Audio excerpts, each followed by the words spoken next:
You ask Tiger to solve. This deals with linear equations with one unknown.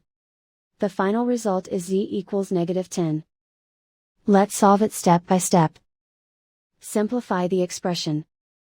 Combine like terms. Group all constants on the right side of the equation. Add 10 to both sides. Simplify the arithmetic.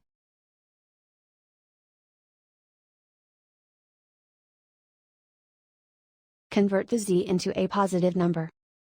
Multiply both sides by -1.